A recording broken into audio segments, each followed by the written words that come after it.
Namaste, Jai Bharat. There was a Hollywood movie sometime before. It was named Avtar. Avtar. It was partly animation as well. I think the movie uh, did well in the box office, and many people have seen it. It was something different from the usual kind of thing that those which people come across. Now, Avtar, the time from when this name came, Avtar is a Bharatiya concept, and they have they used that term Avtar, but they gave a different kind of meaning. Fine, they have the freedom to do those things, and their innovations and their extensions, extensions and expansions on some basic concept. That's great. That's fine. But avatar per se in Bharatiya Sanskriti is an interesting phenomenon. There are fundamentally two types of avatars with us. One is complete avatar and partial avatar, the other one. Complete avatar we call it as Purna avatar, and partial avatar we call as Ansha avatar. Now, what is the phenomenon behind avatar? Now, the Purna avatar, complete avatar, we have a standard list 10 avatars of Mahavishnu, and of course, these details might vary from place to place and time to time.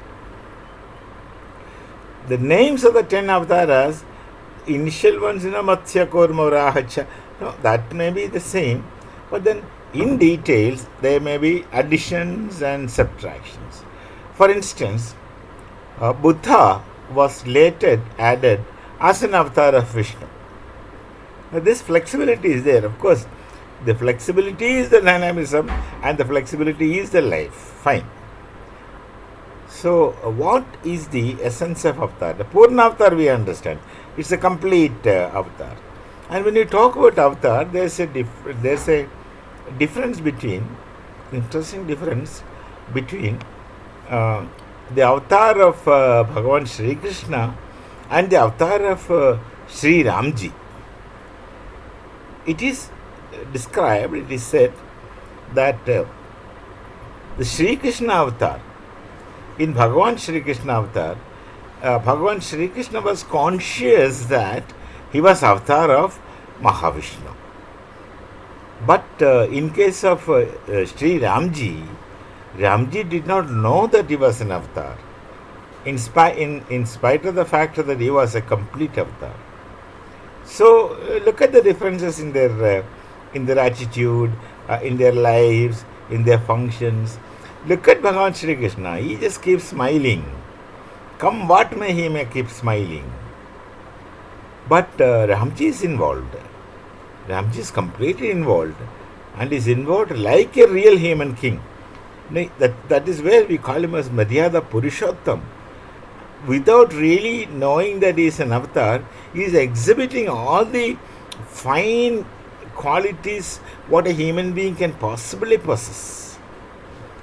And of course, the drawbacks, the tensions, and the challenges, all those things he undergoes. Right. Now, what makes one an Ansha avatar? Part avatar. Purna avatar is complete Mahavishnu, fine. But what is the other avatar? And the other avatars are plenty in number. Ansha avatar. Now, this presupposes. To speak about Ansha avatar, this presupposes an essential divinity within every human being. In fact, there is an essential divinity within every being, both animate and inanimate, really. That's a broad spectrum. But in human being, the Devansh, the divinity, is there in every human being. Now, the divinity might remain just like that, but manifests. It manifests in many people,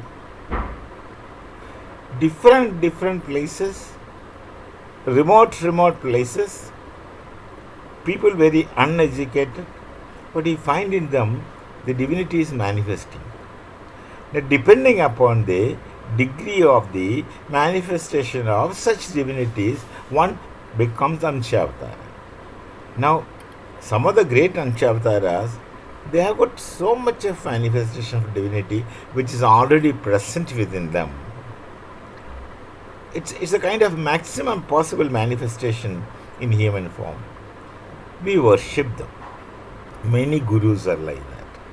Many people are like that. Many human beings are like that. They are Anshavtaras. So, but we generally call them all as Avtars. They are Avtars, but not Purna Avtaras.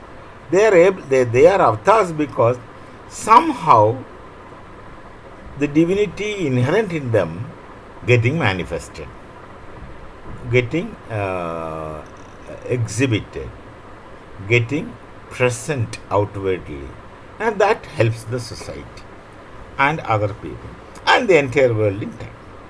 So this is the fundamental difference between Anshavtar and Purnavatar. Now you look around.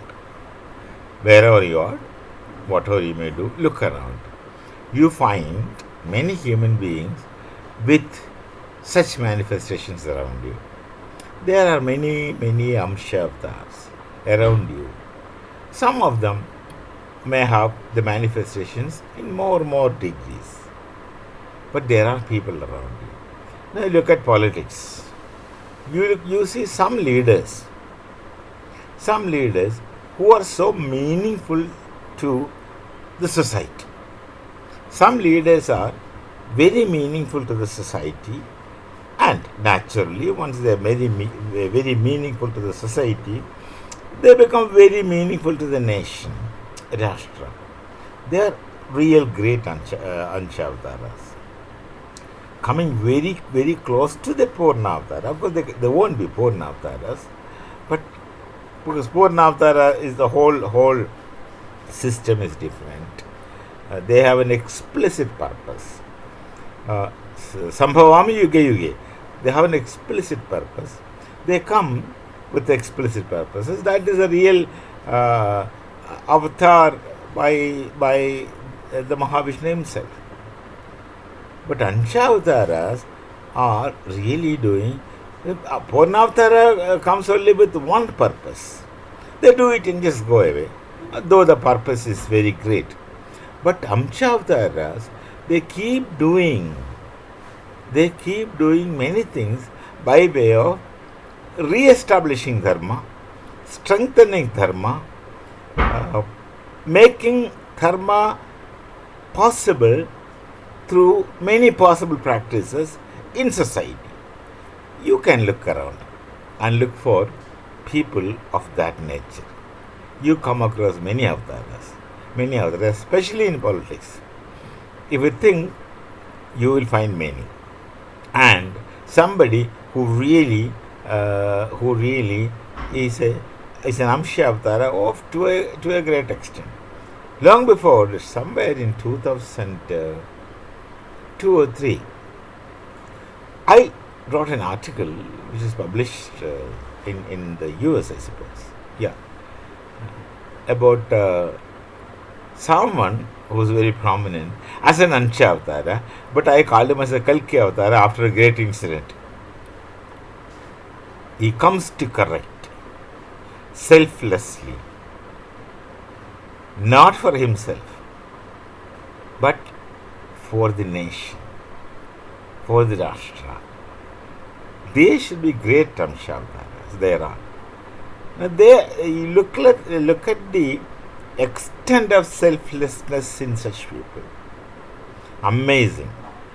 You can't dream of such selflessness in your life. But there are people doing it. visible in front of you. They're visible. You can understand. You can see things for yourselves and look at the performance of duties. So this Amcha concept is so beautiful in Bharatiya Sanskriti that we see from time to time, from place to place, in its variant forms. Some people will be more striking that they go to the extent that we are unable to understand. We are unable to understand how these people function, how they are functioning, how they are able to do such great things so selflessly. There are people like that. Among such politicians who keeps telling lies. Yesterday I spoke about political lies. Who keeps telling lies? Now there are these two things in front of you. One, absolute trash kind of people. Not very intelligent also, shrewd, but not sadbuddhi. They are durbuddhis. Negative intelligence, not positive intelligence, not creative and contributive intelligence. But there are such selfless people, many around you, in varying degrees, and some people are so amazingly selfless, amazingly great, so positively doing things that how they are able to function becomes impossible for you to comprehend, and their entire performance becomes beyond a so-called European hermeneutics theories.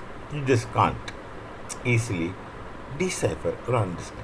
But the other people, of course, the other people also there, and they are more in number, and they are more precipitating outside, and many times they have more supporters also. This is an amazing principle in our society. So whenever you see a person, maybe he's a security guard. Yesterday I had a similar incident, a security guard, but the kind of composure with which he was sitting or standing or talking, and it makes you think that this man is something. He is not very educated.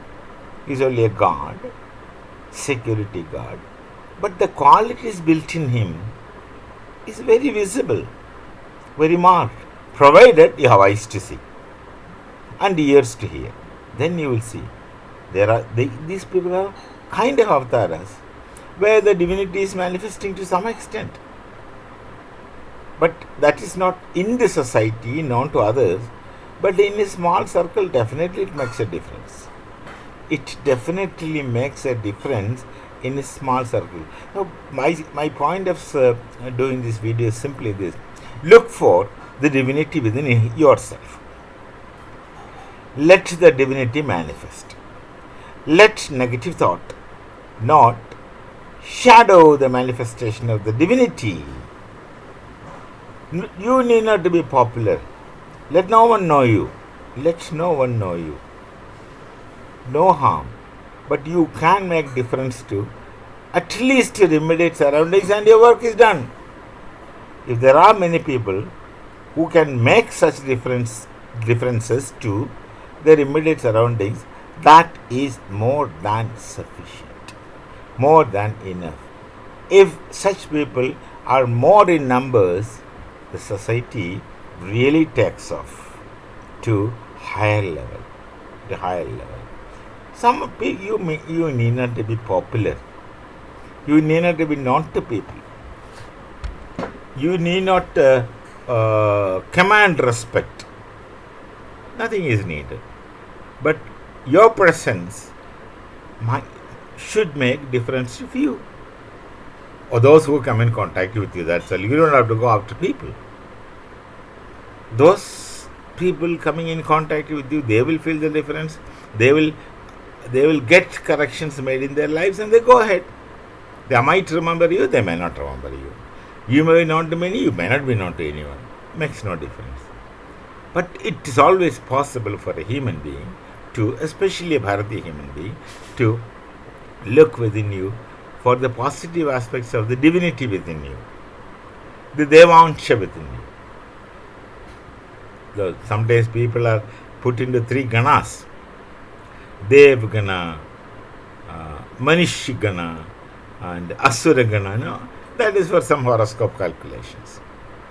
But the Devansha is in essentially present in everything and everyone.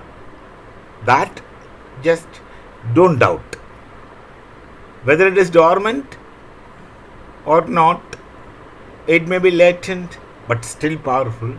But when you look at it, you can kindle it and it will manifest. Let it manifest into whichever small level possible. Sri Aurobindo had never looked within himself for any divinity that is there. Whatever happened to Sri Aurobindo had just happened like that. He himself was turning into a Maharshi without him being really conscious. He did not go to a Guru. Of course, he goes to a Guru later. And the Guru says, I have nothing to tell you more. That kind of parivartan, that kind of changes may not happen to everyone. It happens in very, very, very rare cases as it happened to Sri Aurobindo. Before also, we didn't hear of anything. Afterwards also, till now, we didn't hear of such things. Maybe there, but we don't know. They are not come to the notice of people. So the suggestion with which I would conclude now is that look for the divinity within. It's an exercise. Look for the divinity within.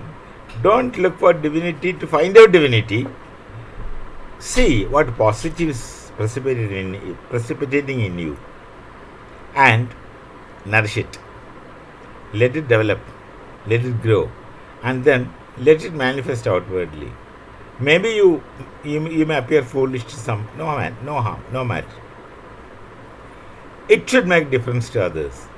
Then you will slowly understand. Yes, something good you are able to do. Let's try that. Let's keep trying it till we meet again. Namaste, Jai Bharat, Jai Shri Ram.